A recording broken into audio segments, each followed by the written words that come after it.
Hello everyone, आज के इस वीडियो लेक्चर में हम बात करेंगे पेपर 4 की, जो कि बीएससी पार्ट 2 हमारा बिहार यूनिवर्सिटी का ये क्वेश्चन पेपर है। पेपर 4 की मोस्ट इम्पॉर्टेंट क्वेश्चन देखेंगे, जो कि हमारा एग्ज़ाम पॉइंट ऑफ व्यू में इसी से क्वेश्चन आने की पॉसिबिलिटी है। तो जैसा कि पेपर 4 में हमारा जो क्वेश्चन आता है वो 4 ग्रुप में डिवाइड होता है, मीन्स कि group A, group B, group C and group D. Group A, B, C and D, ये 4 ग्रुप में ये डिवाइड होता है पेपर 4। और इसमें हमें 10 ऑब्जेक्टिव भी सॉल्व करने होते हैं, मीन्स कि क्वेश्चन नंबर 1 का ऑब्जेक्टिव रहता है ए बी सी डी कर ये हमारा ऑब्जेक्टिव रहता है। तो इसमें हम ग्रुप ए की सबसे पहले मोस्ट इंपॉर्टेंट क्वेश्चन देखेंगे, जो कि यहीं से हमारा एग्ज़ाम में आने की पॉसिबिलिटी है, मीन्स ये सभी क्वेश्चन मोस्ट इम्पॉर्टेंट्स हैं। तो क्वेश्चन नंबर 1 है हमारा, so that vector A plus vector b comma vector b plus vector c comma vector c plus vector A equal to 2 big bracket vector a into vector b into vector c big bracket close, means कि इतना equal to इतना हमें ये prove करना होगा। Next हमारा question है, prove that curl of vector u plus minus vector v bracket close equal to curl of vector v plus minus curl of vector v, ये हमें प्रूव करना है। ठीक है, ये सभी वेक्टर से रिलेटेड हमारा ये वेक्टर कैलकुलस का चैप्टर से सभी रिलेटेड क्वेश्चन है और सभी काफ़ी इंपॉर्टेंट क्वेश्चन है। तो क्वेश्चन नंबर 3 है हमारा, prove that curl bracket gradient of phi equal to 0, मीन्स कि इसमें हमें प्रॉपर्टी लगानी होगी कर्ल की और ग्रेडियंट की ऑफ फाई की, फिर हम इसे कैलकुलेशन करेंगे तो वो हमारा 0 आना चाहिए। नेक्स्ट है, if vector A is a unit vector, ठीक है, ये हमारा यूनिट वेक्टर है, देन प्रूव दैट, हमें प्रूफ क्या करना है, modulus vector A cross derivative vector R by D T modulus close, means कि ये मॉडुलस है equal to derivative D vector A by D T. ठीक है, तो ये हमें प्रूफ करना है, जहाँ पे वेक्टर ए है जो यूनिट वेक्टर है। तो नेक्स्ट हम क्वेश्चन देखते हैं, हमारा question number 5, the force represented by 5 vector i plus vector k is acting through the point 9 vector i plus vector j plus vector k, find the vector moment about the point 3 vector i plus vector j plus vector k। तो ये हमें find करना है, जहाँ पे force represent कर रहा है y ये वेक्टर को। ठीक है, नेक्स्ट है हमारे पास, find the work done by the force 2 vector i plus 4 vector j minus 3 vector k is moving a particle of unit mass from the point 2 vector i plus 3 vector k to the point 4 vector i plus 5 vector j plus 7 vector k। ठीक है, तो ये काफ़ी important question है। ठीक है, next हम देखते हैं question number 7, prove big bracket and vector A cross B comma vector B cross C comma vector C cross A big bracket close equal to vector A vector B vector C का whole square है। तो ये हमारा cross product से है और ये भी काफ़ी इंपॉर्टेंट क्वेश्चन है। नेक्स्ट हम देखते हैं, prove that curl of 5 vector A equal to 5 curl of vector A plus bracket grad dot phi, means की ग्रेडियंट, यहाँ पे हमें ग्रेडियंट की प्रॉपर्टी लगानी होगी, bracket close cross vector A, means कि यहाँ पे हम क्रॉस प्रोडक्ट का यूज़ करेंगे। तो नेक्स्ट हमारे पास क्वेश्चन है, ये सभी क्वेश्चन आपका वेक्टर कैलकुलस से ही है। तो नेक्स्ट है, find the moment of the force 2 vector i plus 3 vector j plus vector k passing through 1,1,1, means कि ये जो हमारे पास वेक्टर है वो पासिंग कर रहा है 1,1,1 which is the parallel to the vector 3 vector i plus 4 vector j। Next हम देखेंगे एवेल्यूएट, मीन्स कि इसे फाइंड करना है, जो कि डी बाई डी टी दिया हुआ है, bracket vector r dot d vector r by D t cross d square vector r by D T. ठीक है, नेक्स्ट है, prove that the derivative of a vector of constant magnitude is orthogonal to itself।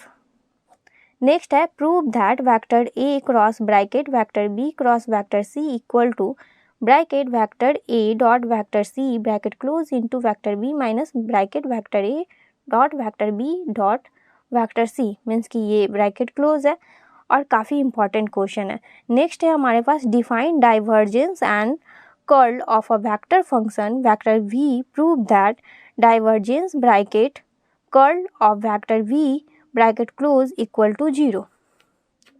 ठीक है, तो ये हमें define करनी है और फिर हमें इसे प्रूव भी करनी है।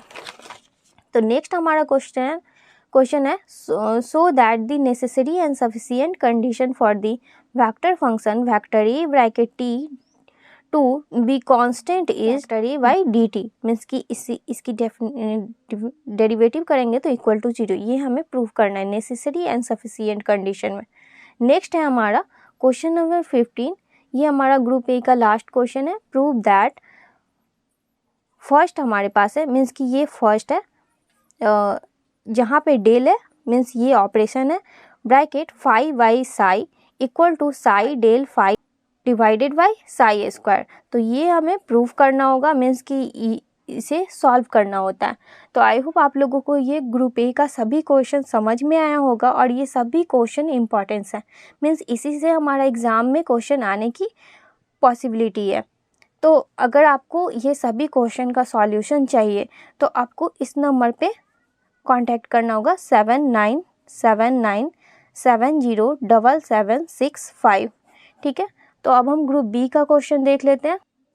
तो ये हमारा ग्रुप बी का क्वेश्चन है। ये काफ़ी इंपॉर्टेंट क्वेश्चन है सभी क्वेश्चन, और यहाँ पे हमारा ग्रुप बी में डिफरेंशियल इक्वेशन से क्वेश्चन पूछा जाता है। तो क्वेश्चन नंबर 1 है d square Y by D x square plus d Y by D x plus y equal to sine 2x। Next question है d square by D x square minus 2 d Y by D x plus 4 into y equal to E to the power x into cos x. और ये सभी question means कि ये सब question हमारा complementary और particular integral solve कर बनता है। तो ये नेक्स्ट क्वेश्चन नंबर 3 है d square Y by D x square plus 4y equal to sine 2x plus e to the power x। Next है d to the power 4 plus 2 into d square plus 1 bracket close into y equal to x square into cos x. और ये जो d है वो हमारा d y D x को represent करता है, मीन्स कि अगर d Y by D x इस तरह से लिखा हो तो हम इसे डी वाई इस तरह से लिख सकते हैं, और ये हमारा इंटीग्रेशन को रिप्रेजेंट करता है। तो ये आप ध्यान रखिएगा। नेक्स्ट है question number 5 y equal to P bracket x minus A plus A into P. काफ़ी इंपॉर्टेंट क्वेश्चन है। नेक्स्ट है y equal to 2px plus 4x into P X square. तो हम यहाँ पे नेक्स्ट क्वेश्चन देखेंगे x into D x plus Y into D Y plus X D Y minus Y D X by X square plus Y square equal to 0। तो कोई हमारा differential equation का ऐसा क्वेश्चन होता है जो कि अकॉर्डिंग टू फार्मूला से सिंपली बन जाता है। क्वेश्चन हम देख लेते हैं D Y by D X equal to X minus 2y plus 5 by 2x plus Y minus 1। काफ़ी इंपॉर्टेंट क्वेश्चन है। नेक्स्ट है question number 8 D square Y by D x square minus 4 D Y by D x plus 4y equal to E to the power 3x।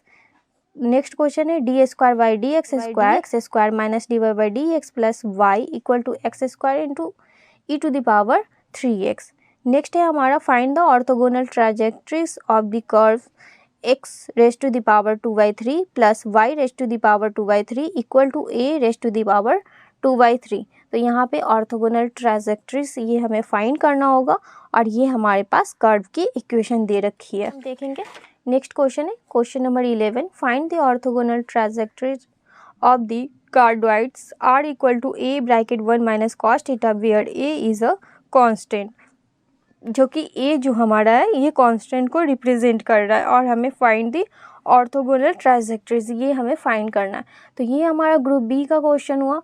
और group C में हमें यहाँ पे statics से question आते हैं, और ये काफ़ी इंपॉर्टेंट क्वेश्चन है, मीन्स कि ग्रुप सी का जो भी हमारा सभी क्वेश्चन काफ़ी इंपॉर्टेंट है।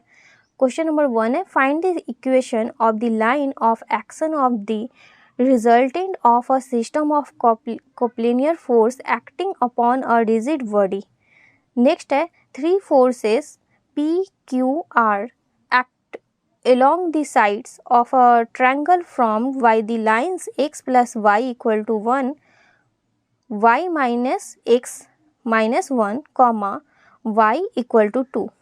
ठीक है, ये हमारे पास लाइंस है, 3 lines, and find the equation of the line of action of the resultant. तो ये काफ़ी इंपॉर्टेंट ये क्वेश्चन है।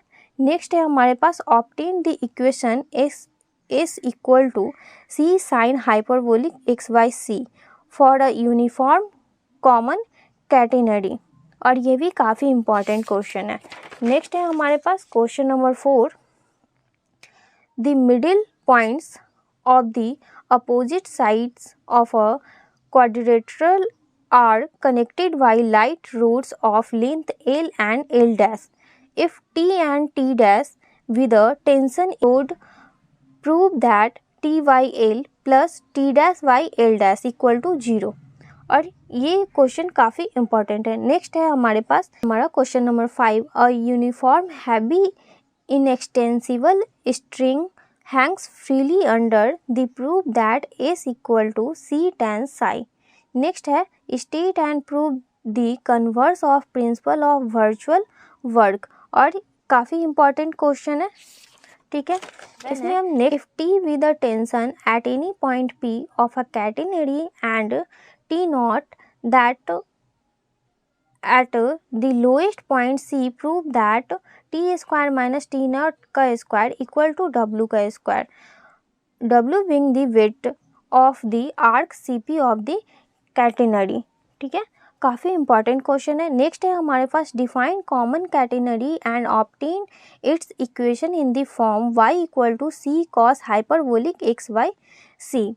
नेक्स्ट है state and prove principle of virtual work. Next है हमारे पास prove that any system of coplanar force acting a rigid body is equivalent to a single force acting at on arbitrary point in the plane of force together which. काफ़ी important ये हमारे पास question number 10 है। तो अब हम group D की बात करते हैं, जहाँ पे हमारा ग्रुप डी में डायनामिक्स का क्वेश्चन रहता है। तो क्वेश्चन नंबर 1 है, काफ़ी इंपॉर्टेंट क्वेश्चन है, define simple harmonic motion means SHM। Next है, if the distance of the particle from the centre of force will moving in a straight line through is at any time given y equal to a cos bracket root under mu into t plus b, prove that the motion is simple harmonic। काफ़ी important ये भी question है। ठीक है, तो next है हमारा obtain the radical and transverse velocity and acceleration of a particle moving in a plane, और ये काफ़ी इंपॉर्टेंट है। मीन्स कि अभी हम ग्रुप सी का क्वेश्चन देखें, जो कि उसमें हम 10 क्वेश्चन बताए हैं और वो काफ़ी इंपॉर्टेंट है, जहाँ पे स्टैटिक्स का क्वेश्चन है। तो इसका नेक्स्ट क्वेश्चन हम देखते हैं, state and prove Kepler's law of motion and deduce Kepler's second law of motion from Newton's law of gravitation. Next है, find the law of force if a particle describe the curve r square equal to a square into cos 2 theta under the force P। Next question है, state and prove Kepler's law of motion and deduce Kepler's law motion from Newton's law if gravitation.